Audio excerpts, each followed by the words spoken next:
Hi guys, welcome to my YouTube channel. In this video, today we will talk about initial coin offerings, ICOs, versus security token offerings, STOs. ICO vs. STO. What's the difference? The quest for funding can be a long journey. It can feel like a never-ending cycle of pitch calls, pitch decks, PR rounds, and the like. This money-generating circus of sorts can be especially taxing when looking to raise capital through traditional processes like IPOs.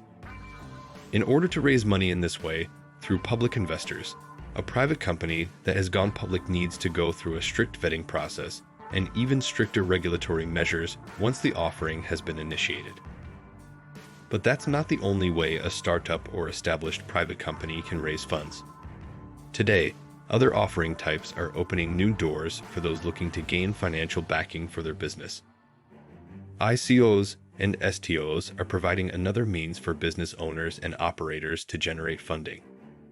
But what are these new capital raisers all about and how do they differ? Let's take a look. What is an ICO? Let's start by defining an ICO. ICO, or an initial coin offering, has become a popular way to generate capital within the blockchain and crypto space. Investopedia explains that interested investors can buy into an initial coin offering to receive a new cryptocurrency token issued by the company. This token may have some utility related to the product or service that the company is offering, or it may just represent a stake in the company or project. Basically, any company can create a crypto token and decide to put it on the market. They first decide on the structure of the token's value: static supply and static price, dynamic supply and static price, or static supply and dynamic price.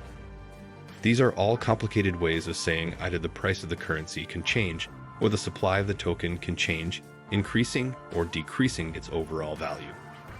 However, much of this comes with very little oversight. According to David Collin, CFP, AIF, and Senior Vice President of Investments at Diamond Wealth Partners of Raymond James, when it comes to ICOs, it's really challenging to know what to believe, who to believe, and what you are tangibly receiving. In comparison to an IPO, ICOs require far less regulatory compliance across various regions, including the US. That being said, some countries like Australia, New Zealand, Hong Kong, and the United Arab Emirates already have published guidelines governing ICOs. What is an STO? A security token offering, or STO, also involves an investor exchanging money for coins or tokens that represent their investment. However, there are more regulations in place. STOs will undergo extensive investigations into token listings, data sharing, and investor onboarding procedures. In this way, an STO is more similar to an IPO.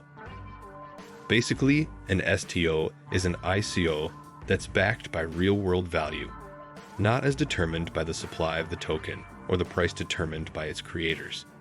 Get it?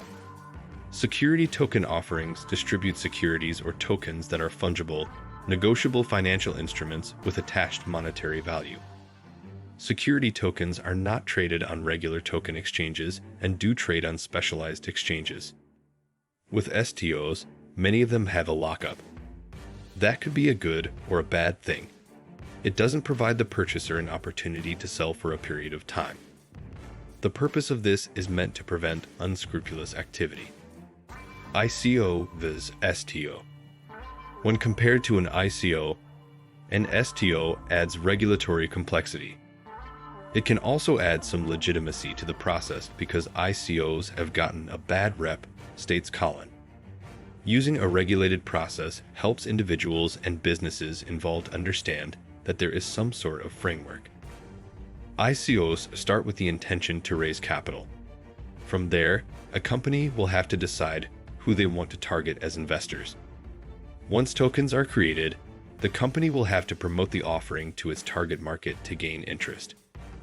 While referred to by some as the Wild West of investments, ICOs may be attractive because they create direct connections between the company and investor and remove the invisible middleman from the process.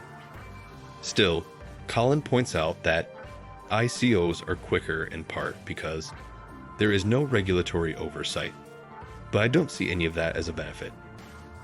STOs learn from some of ICOs' vaulted ways. Security tokens can be programmable and enforced by smart contracts.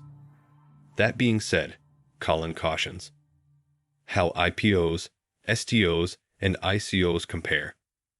Unlike an IPO, which goes through a ton of regulation and a ton of cost, an STO is meant to sit somewhere in between an IPO and an ICO. An STO is in the middle, notes Colin.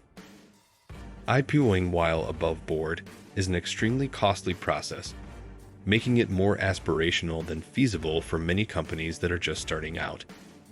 Companies must hire investment banks to market, gauge demand, set the IPO price and date, not to mention have at least one, if not a team, of dedicated lawyers putting together and reviewing all of the necessary documentation. In comparison to traditional securities like IPOs, which take a long time and a lot of money to process, security tokens facilitate services at a lower cost. Plus, security offerings are open to anyone on the internet and not limited to local individuals. But while blockchain technology has the potential of improving the efficiency of traditional processes like the IPO, says Colin, there's still a lot of work to be done to know if it's the way of the future. Getting in at ground level and doing something in a new way often comes with an inherent risk, and Colin agrees. Securing funding and financial backing is only a small piece of a startup or business owner's journey. And Broker wants to help you every step of the way, including finding the right insurance coverage for your cryptocurrency company. What do you think of our video? Let me know in the comments section below.